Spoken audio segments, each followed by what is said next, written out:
Has anybody found any evidence what this Luckner guy listened to on the radio? Has anybody found any evidence he listened to talk radio? No.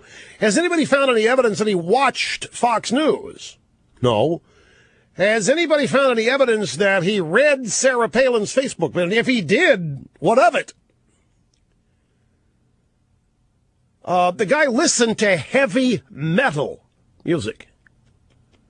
That's what he was into, heavy metal. And some of the anarchical stuff that you find in heavy metal and the devil worship or the, weird occult religious stuff that you find on heavy metal. Now, see if this doesn't jog your memory. Over the course of the 23 years that I have been doing this program, there have been several occasions where conservatives have appeared before congressional committees. And these people, and I think one of them, one time, the wife of James Baker and the wife of of Al Gore. Yes, that's right. Susan Baker and Tipper Gore joined forces to try to get all violence on television taken off, on the theory that violence was not good for our culture, that all the violence on television, all of the violence in our music was coarsening our culture. Did the left agree? They did not. They poo-pooed the notion. Hollywood, the TV and movie industry mobilized and got right in the face of all of those who wanted to have warnings and do other things to limit the amount of violence in television and movies. And they hee-hawed, and they poo-pooed the notion that violence in movies or on television could in any way be said have a causal relationship with violence in real life. That violence in movies, come on, it's just a television show. Come on, it's just a movie. There were people that wanted to try to say Columbine was the result of the Matrix movies, if you'll recall, and the Hollywood establishment, which you all know is a bunch of liberals. You can't make that association. That's silly. That's stupid. These are two deranged kids.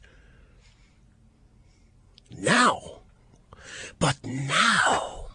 they are so upset and so concerned that some kid might see a target symbol on a website from a year ago and be moved to kill. So we've got to get rid of rhetoric. We have to get rid of conservative speech. We have to silence Fox News. We have to silence talk radio. We have to silence conservatism. But violence on television. All I'm pointing out here is that these people are nothing but pure political partisans and hypocrites. And they are embarrassing. Watching mass murder in movies, Saw 1 through Saw 5, Nightmare on Elm Street 10, all these things that young kids flock to. No. That doesn't have vile stuff in hip-hop or rap. No, that's not a problem. That would never affect anybody. Come on, that's just entertainment. Only conservative speech can incite violence, they say. That's what they're asking people to believe, and I'm sorry, the American people are way ahead of them now. The silly notion that conservative speech that this guy never even heard, that websites he never visited. This guy's too busy building occult altars, listening to heavy metal. This guy zonked out on dope most of his life. This guy is so into marijuana, he wants it to become the new currency of the United States. We're dealing with a genuinely, unfortunately, insane individual. And everybody around him knew it. Who did anything about it? Nobody. And now that it's off the air, it's laughable. Truly laughable. One more of the Sheriff Clarence Dupnick with Megyn Kelly yesterday afternoon on Fox. She finally said, I know you ran for office. I'm sure some of our viewers are asking themselves why you are putting a political spin on this. They may be asking you, Sheriff, you're just not focused on the facts here. You don't have any evidence. I grew up in a country that was totally different from the country that we have today. We didn't have this kind of nonsense going on, and it used to be that politicians from different parties could sit down, forget about their ideology, and work on the country's problems. We don't see that happening today. As a matter of fact, we see just the opposite. We see one party trying to block the attempts of another party to make this a better country. There you have it. That's a sheriff, the Pima County sheriff, upset that one party is trying to block the attempts of another party to make this a better country. In other words, one party wants to make this a worse country. Now, we know who he's talking about here.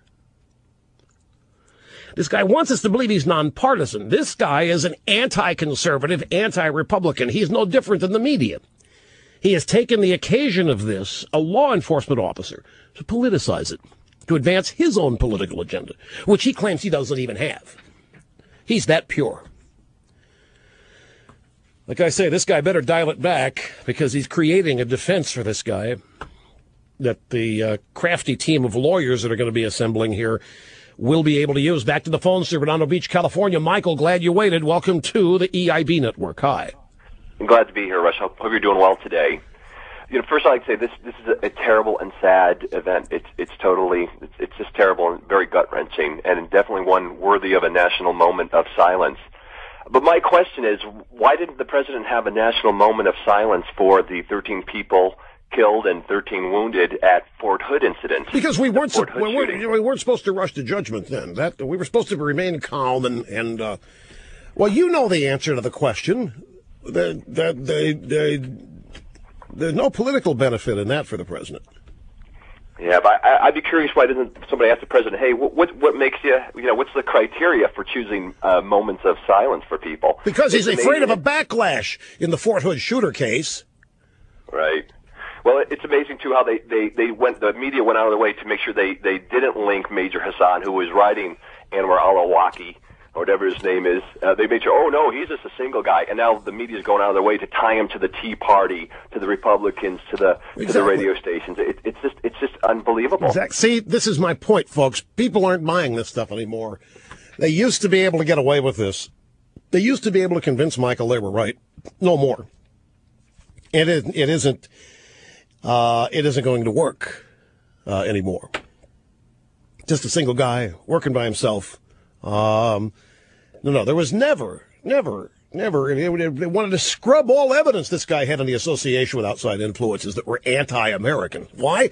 Well, because that's, too many people wondered whether Barack Obama had, where did his sympathies lie? So people's instincts are right on the money. These events now, they are looked at, people see, okay, Democrats going to try to politicize this to advance it for themselves. Obama's not afraid of a backlash against conservatives. Anything he can do to further that with a moment of silence or whatever, he'll do that. He would welcome a backlash against conservatives, and if he can participate in something like a moment of silence that might help that, his advisors say, hey, you know what? This is your Oklahoma City. Hey, this is your 9/11. Hey, and we got the added benefit that Sarah Palin made this guy do it. We made a good connect. You go out there, moment of silence, like, yeah, he'll be happy to do that. Plain as day. Everybody can see it. Brian in Tucson, nice to have you, sir. Hello. Rush, thank you, sir, for taking my phone call. Mr. Limbaugh, it is an honor and a privilege to speak with you, sir. Thank you very much. I appreciate that. The reason for my phone call, Mr. Limbaugh, is I am listening to the show. I'm not a big listener, but I am a staunch conservative, as many of my clients and my friends here in Tucson know. But I am getting sick to my stomach at the way the liberal media is portraying Tucson and portraying the Tea Party activists out here and how they are causing damage to the way we are out here. We are a community of just under 1 million people. It's a diversified melting pot. Sure, we have our problems just like any other city out here in the U.S. But what this certain individual did was something that he did on his own accord without any help from anybody. Now, I will tell you this, though, is that the house that he has this little cult, the statue of skulls in, is not at his mother's house. His mother had no idea that this was going on because he didn't live with her. He lived in another place and had this going on. Now, this is only with what I'm getting from the local scene here, from people that are around in this area. Well, I'm hearing conflicting reports, and Fox News even sent a reporter out there. The neighbor let him in. The police have it cordoned off, but a neighbor let Fox News and their cameras in and try to get a picture of the altar. The reporter for Fox said it's been taken down. There are reports about the young man's parents.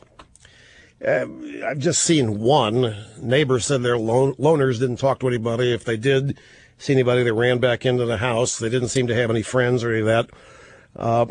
Frankly, I don't care where the altar was. He had one. It's an indication of his, mental disposition. At any rate, you're upset that this is happening to Tucson. Well, welcome to the drive-by media. They blew into town on Saturday. Their cameras and microphones are shooting everything up, and by the middle of the week, they'll be gone. For the most part, there'll be some stragglers, and they'll be on down the road heading to the next place to shake up and roil. And moving on to gun control. That's where this will next go.